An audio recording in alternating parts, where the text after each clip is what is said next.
Clickity Mouth. Back home, Daddy and I sprawled like starfish on the living room floor, buried in a nest of crumpled blankets, cookie crumbs, and leftover giggles. What began as casual scrolling through Aunt Kate's latest batch of animal photos quickly turned into a full-blown competition. Guess the next animal before it appeared on the screen. Daddy hovered his hands over the phone like a fortune teller, his voice low and spooky. The spirits have spoken. Crocodile.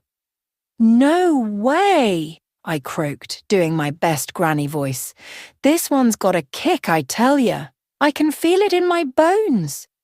The screen flashed. A flamingo popped up, balancing on one spaghetti-thin leg, looking way too smug about proving us both wrong. Daddy's eyes nearly popped out of his head. He clutched his chest and flopped onto a pillow as if the flamingo had just said a bad word. A flamingo? We've been duped. The guesses grew wilder and wilder until Daddy got that look in his eyes, the one that meant he was up to no good. So, he drawled, wiggling his eyebrows, what do you think of your new girlfriend, I froze mid-cookie bite, then I dissolved into giggles. Dad! Mia is just a friend, okay? He leaned closer, grinning like a shark. Just a friend?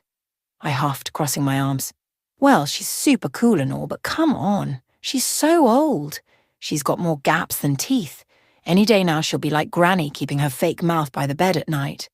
Daddy's laughter filled the room, and I wished I could freeze this moment forever.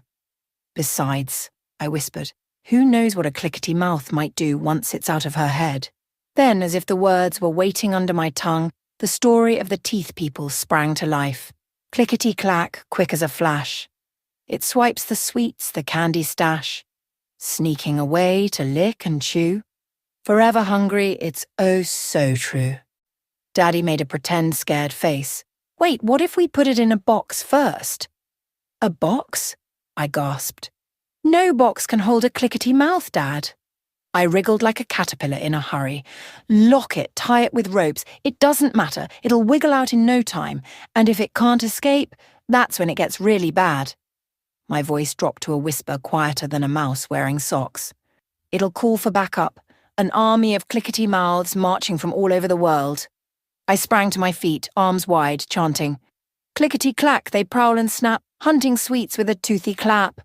Watch your chocolates, they're coming for you. Oh no, what can we do? Daddy jumped up beside me, not missing a beat. A candy fort with walls so high. We'll guard our treats, you and I. We'll munch them fast, crunch, crunch, crunch, before those prowlers steal our lunch. We collapsed in a heap of giggles. I tried to make the moment last, spinning wilder and wilder tales about the clickety mouth invasion. But sleep was sneaky, creeping up slow and steady. Daddy's eyelids drooped, his head tilted, and before I knew it, he was fast asleep, mouth slightly open, breathing deep and steady like a sleepy bear. I clapped my hands over my mouth, stopping myself from giggling. No way! I did the impossible. I told Daddy a bedtime story, and it actually worked. I grabbed the biggest blanket. Well, more like half-dragged it, then carefully put it over him. He didn't even stir. Satisfied, I slipped into his office, already knowing what I needed. An empty notebook.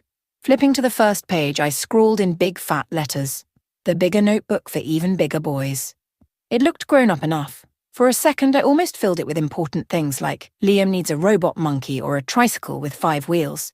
Instead, I sighed and wrote, "Don't forget Liam's bedtime. Charge the phone before going to the zoo." I placed the notebook on top of Daddy's laptop, right where I knew he'd see it. With that done, I zoomed back to my room and grabbed my own trusty notebook. Flipping to a fresh page, I scribbled down today's most important lesson. Sometimes it's okay to cry. It's just like rain. The sun will always shine again. I shut the notebook with a soft thud and snuggled under my covers, still grinning.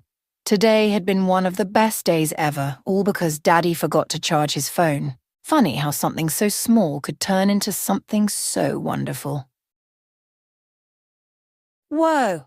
Making these videos is like battling invisible space kittens and ticklish teddy bears. It makes my brain work so hard, it almost runs out of super-duper awesomeness. Operation Amazing Channel needs your help. Your mission, and it's a really important one, is to be a cookie hero by smashing that like and hitting subscribe before the Cookie Monster gobbles up all the cookies in the universe. It's way easier than cleaning your room, I triple promise. Each click helps me fight off the sleepy brain monsters and fuels my next big adventure. Remember my big notebook for big boys? Well, making these videos needs big support from my big friends. That's you. If I made your day just a teeny bit brighter and you can spare a small donation through my PayPal, that would be the most awesome thing ever and help fill up my Make More Super Cool Videos treasure chest. Love you tons, my awesome adventure buddies.